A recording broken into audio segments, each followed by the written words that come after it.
What's up, and welcome back to InSights, the podcast built to help you with your recruitment and digital marketing. I'm joined this week by Steve Gipson. Steve, how are you feeling this week, buddy? Brad, how are you? I'm good. How you been, buddy? I haven't talked to you in a while. Yeah, it's been a busy couple months. I've been at a bunch of conferences, so Pinnacle Society, Top Echelon last month. You were at Staffing World. Where else were you at? Recently was Colorado Staffing and then Staffing World, and I'm done for the year.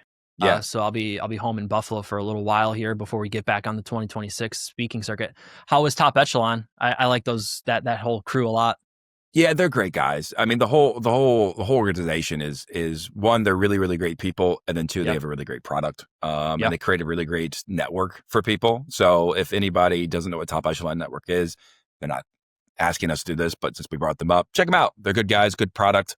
Help out a lot of recruiters be able to generate revenue in a lot of different ways. So I'm good on that free plug. I like them a lot too. They've been good to us. So that's all good over here.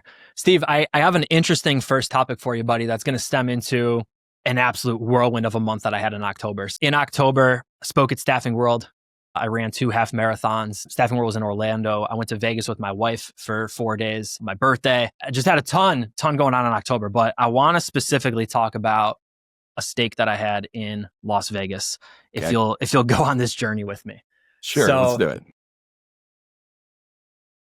We went to Vegas for the When We Were Young festival. First off, phenomenal music festival. We're sad kids at heart. We love emo music. To just watch emo bands all day was electric. I mean, absolutely electric. But knowing that we were going to be there, I desperately wanted to go to Hell's Kitchen. Okay.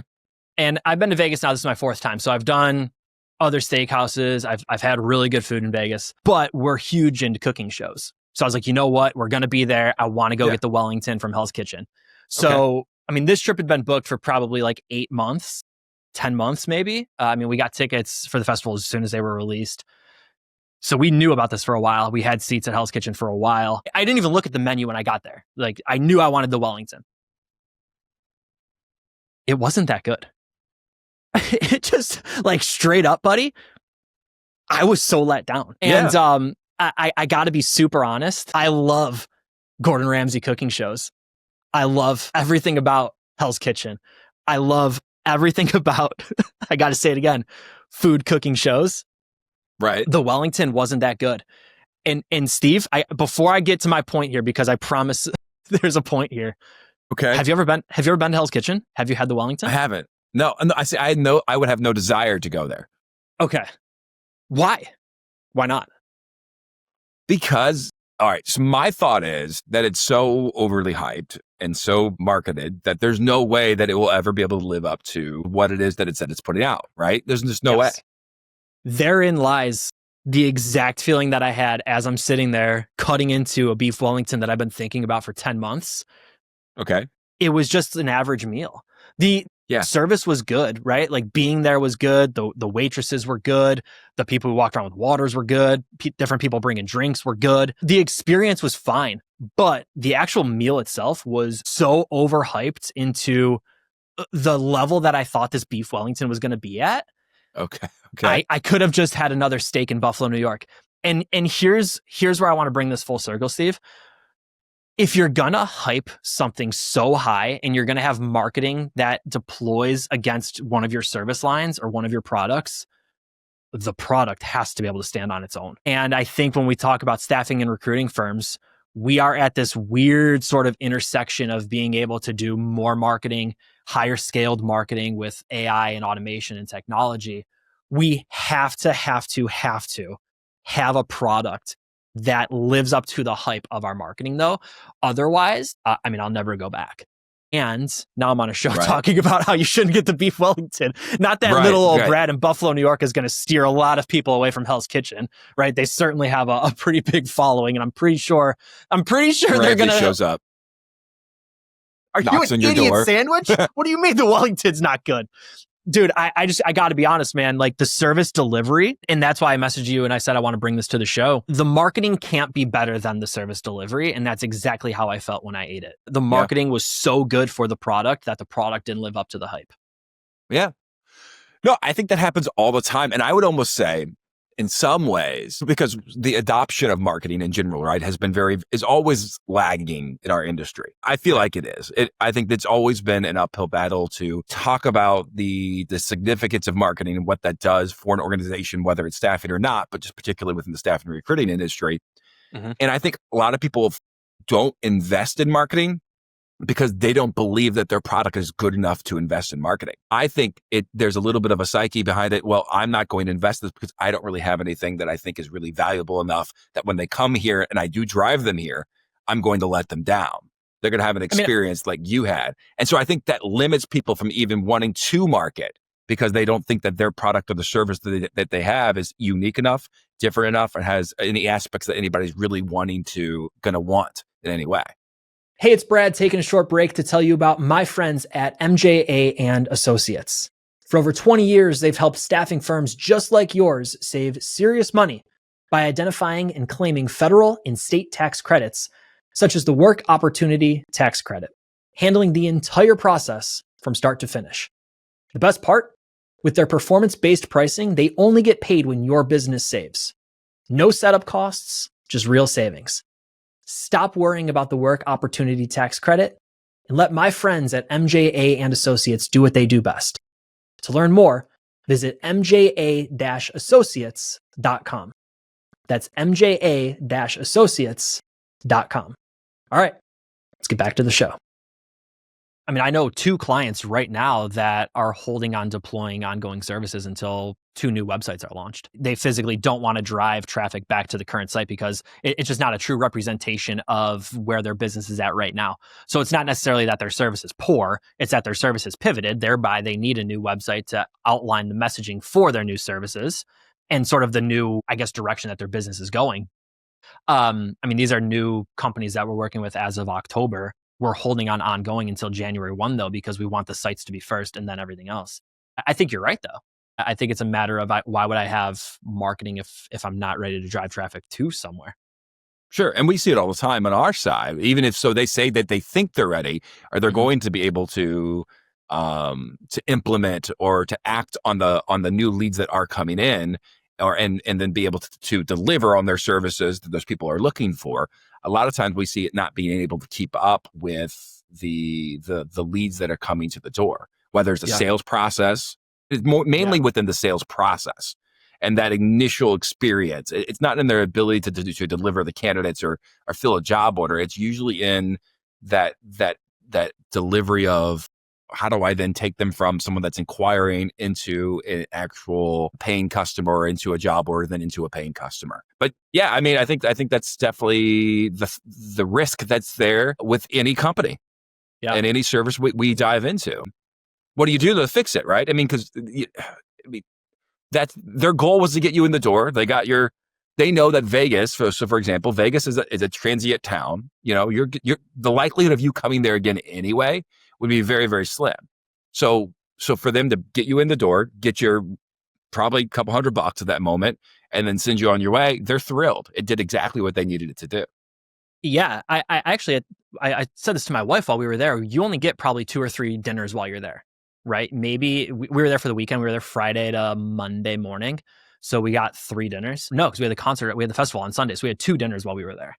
And one of them was all automatically going to be Hell's Kitchen, right? So yeah, they did exactly what they wanted to do. There's limitless options when you're there. Right. And I think in a lot of ways, there might be limitless options for a candidate right now or limitless options for a prospect right now and somebody like a hiring manager. The marketing did what it was supposed to, but the service delivery just didn't live up to the hype for me. And unfortunately, I felt the need to air that on this show. And I do think, though, there's value there. I think there's something to be said for if you're going to have messaging in marketing and you're going to have deliberate messaging around a service line or a product or a solution that you have, it's got to live up to the hype. Because yes, at this scale, little old Brad in Buffalo, New York talking about it isn't going to have any sort of impact on the bottom line of Hell's Kitchen. But if you have one negative candidate in Buffalo, New York because of negative experience, that could drastically impact your business for your local staffing firm when, it's a small town community or a small town community, something like that. So I think it's something to be said for it. I wanted to bring it to the show and I appreciate you letting me vent here for a second, bud. Yeah, I mean, you're 100% right, though. I mean, it is. We live in very small worlds in our industry. I know for us, just even as an organization that services the staffing industry, if we get one bad review and we get one negative comment, it's something that could easily reverberate to a very close knit marketplace. If you ever go to Facebook and you check out groups, there's groups of recruiters that talk about all the vendors they use, all the softwares that they use. It's very, very close. Even though a lot of them are competitors, it's still very, very close. And so we have to be mindful of that. And then as a staffing firm, if you're in a local marketplace or if you're in a specific niche or vertical, and it gets out that you didn't deliver or that their experience was less than ideal, that's going to do so much harm in the long term versus if you would have just been able to obviously provide the service you need to provide. Yes, you got to do that. But thinking about ways to, I think there could be something out of this, Brad, where you think about ways to create that kind of, that product that makes you different and then how to deliver on that product more succinctly than the other guys or the other firms. Get really good at this type. And I know, that's hard for staffing firms because we all do this, theoretically do the same thing, but what can a firm do to create a product that then they can easily deliver on that differentiates them in the marketplace? That's Mark Whitby's signature solution, right? I know you've seen Mark talk a few times. Mark was on the podcast, Take the Stage, that I host over here a little while ago, and he talked about creating that signature solution. I think that's what we're all after, because if you can have that signature solution, then your potential prospects and potential candidates aren't comparing apples to apples. You're something that's completely different. Right. If you're seen as a career coach or a career agent and you're not a recruiter, it's completely different. So it is trying to find that signature solution, but then having the service that lives up to the hype that you're creating about the solution as well. Yeah. Quick question for you. So did that ruin your whole trip? Absolutely. Or were you guys, okay. So that was a fantastic trip. We would have, so my wife, everything, when we go eat somewhere, we go travel. Yeah. It's planned around the entire, like the meals is the entertainment essentially. Got it. So we're going, it's everything to go and go have a nice dinner. Because the kids aren't there, you're getting to try new food from. Usually we seek out really, really acclaimed restaurants. We try to do that, and if it's less than ideal, if it doesn't live up to hype, it's just something that it takes a couple hours to recover from. It's just we had a good time. I will tell you. Good. We got a couple minutes here. I will tell you one of my favorite parts about the trip. We booked the same day. We went to see The Wizard of Oz at the Sphere, and that's cool. Yeah, I'm not a Wizard of Oz fan. My wife isn't. Maybe I've seen the movie a couple times, but I really wanted to go to the Sphere to see what it was all about. And they basically recreated the Sphere using AI and using new technology. Not the Sphere, but create the Wizard of Oz using AI and new technology to basically blow it up on the entire wall, man. And it wasn't just that you were watching the movie. It was completely rethought for that screen. So, the scene where the twister's coming, the seats are vibrating, there's fans, it gets colder in the auditorium, there's debris flying around the auditorium. In the one scene where I think it's Dorothy, maybe she shakes the tree and all these apples are falling off the tree, physical, plush apples fall from the ceiling into the crowd. So it was this whole just sort of 4D, I think it's called, experience. But I mean, the Sphere was electric. Yeah. One of these things where we wanted something to do during the day and it worked out really well. But dude, I saw that Vegas is down 2 million people year over year. No one wants to go there anymore because it's so overpriced and overhyped. And I felt that, I'll tell you that. Yeah, I could see that. People want to take their money elsewhere, but no, the steak and the Wellington at Hell's Kitchen did not ruin the entire vacation. I'll tell you that. Good. That's important. Good. Thank you for checking though. I appreciate that. All right, man. I got another topic for you. So I told you I was at Staffing World early October, speaking at Staffing World, had a fantastic time. Want to first give a shout out to our friends over at Your Employment Solutions. Great team over there. I know they're fans of the show. I appreciate you guys listening to every episode over here and being along the journey with us. Steve, I got to say, the entire team came up and just shared positive vibes and positive messages about the show. So want to give that entire team a shout out. But I also want to give specifically Reed from their team a shout out. He passed me a note during another session, and it was a question on there. And I didn't get to answer the question with him there because it was on the last day of Staffing World. We had to tear down our booth and get to the airport. So Reed, this one's for you, bud. And I want to bring this to Steve as well. He passed me a note that says, Gary V says, if marketing is done correctly, you would never need sales. Do you agree? Let me read the question one more time. If marketing is done correctly, you would never need sales. Steve, what do you think? Hey, it's Brad taking a short break to tell you about an offer exclusive to listeners of Take the Stage. 30 minutes of strategic marketing consultation with me, completely free. Hey, whether you're looking to drive more sales or more job applications, I want to help. Visit bit.ly/stage offer. Pick a time that works best for you. That's it. Again, whether you want to drive more applications or more job orders, I want to help. That's bit.ly/stage offer. All right, let's get back to the show. You may not need sales in the traditional sense of the outbound, like cold calls and those efforts. I think you're still going to need people to get people through this finish line, right? But it's just at a different stage in that funnel. You don't have to worry about being the ones that are always the one initiating the conversations. People are coming to you. They should already have a good understanding of what you do, why they want to engage you. And really this should just be getting them to the side, down the line, signing and on your way. Yeah, I think that's possible. I think in consumer goods, you can get there. I think in clothing, I think in supplements, I think in consumer goods, golf clubs, whatever, a tangible product, I think you can have marketing that is good enough to get you there, right? Like I've said on this show, I love Built Clothes. I love Legion supplements. I love BPN supplements. Like I'm not calling their sales team and saying I need to re-up on 3 new long sleeve shirts. Their marketing hooked me.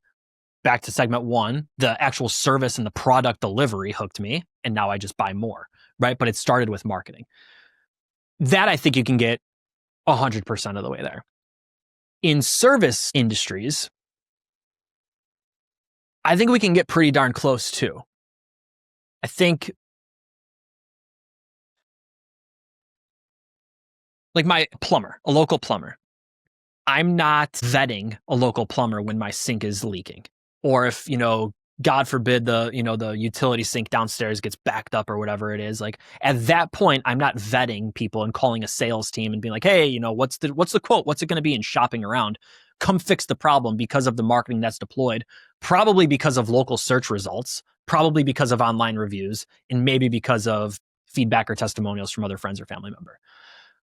That's marketing that's going to get me to the finish line.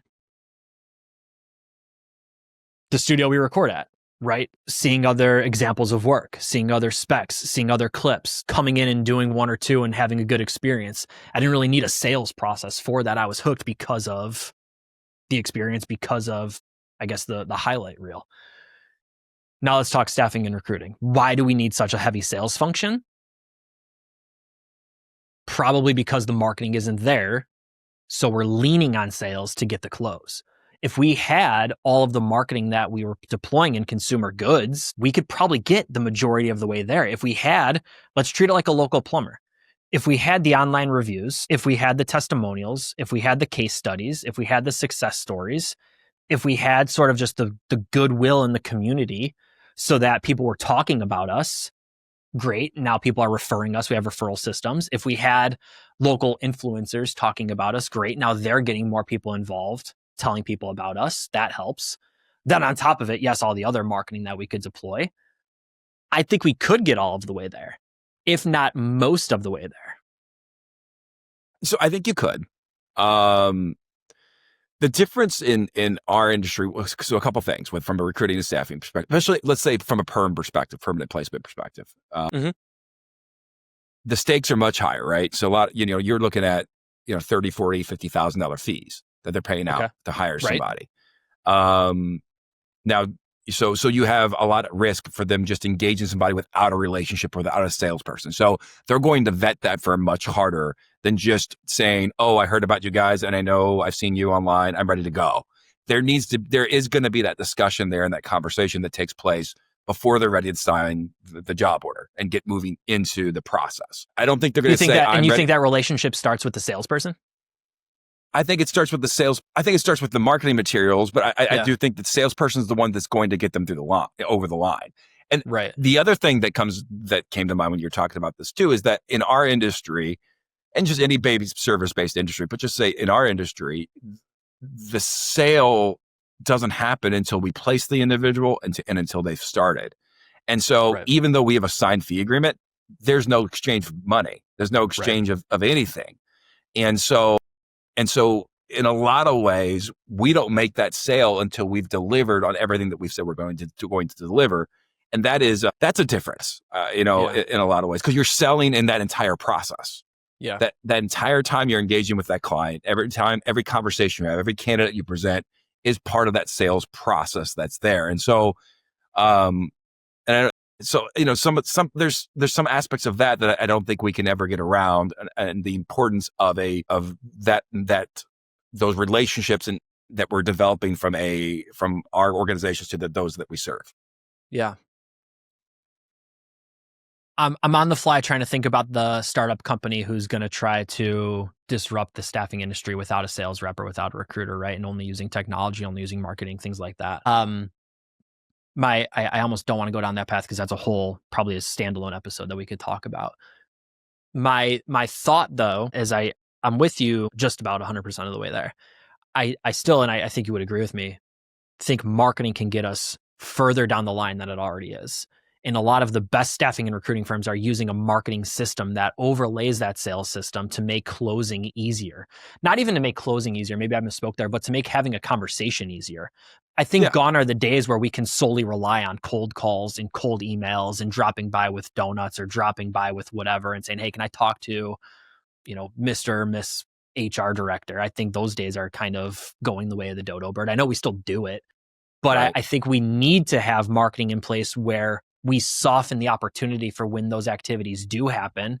Someone says, oh yeah, you're Steve from, Steve's staffing firm, whatever it might be. Like, I have some sort of loyalty to you already because of the marketing that I've seen.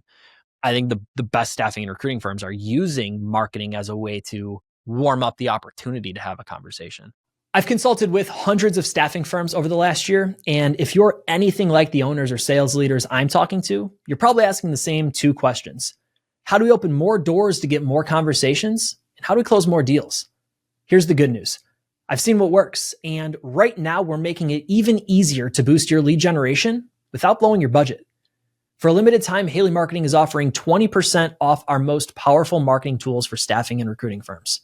That's door openers campaigns, custom integrated direct marketing, digital marketing solutions, sales automation services, and our exclusive Haley Mail content marketing system. We're limiting this offer to the first 30 companies that sign up. And if you're already a Haley Marketing client, the discount applies to new services only. So if you're ready to drive more sales in 2025, we'd love to help. Head over to bit.ly/Bialy20 to learn more. That's bit.ly/Bialy20, all lowercase, to learn more. All right, let's get back to the show. Yeah. So, but why are cold calls thought of as not a piece of the marketing channel? I didn't say that. No, you didn't. No, you didn't say that. But but you said like traditional BD efforts are kind of going by the wayside, and I would say they're still a piece of what it is that we do from a whole marketing, the scheme of everything marketing, right? It just with you 100%. We're seeing it on the account management team over here, right? Like we I sit on the AM team over here, and I think the listeners do as well because I talk about it constantly. We don't, as a team at Haley Marketing, just rely on our emails or our brochures that we might send out as well. We're also relaying all of that information on account management calls. We're still cold calling. I know Haley and Susan on our team are calling clients constantly. We just had a team. I'm not going to completely out what they're doing this week, but they have a huge call number this week, specifically the two of them, because of a specific line that they're working with and a specific group of clients that they're working with.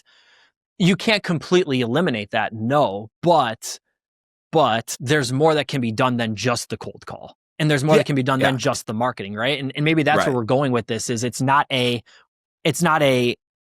or conversation, it's an and conversation. It's how does marketing overlay the sales system and help you with this? It's not can we send out all of this marketing, or should we have our sales team make phone calls? Am I getting you there?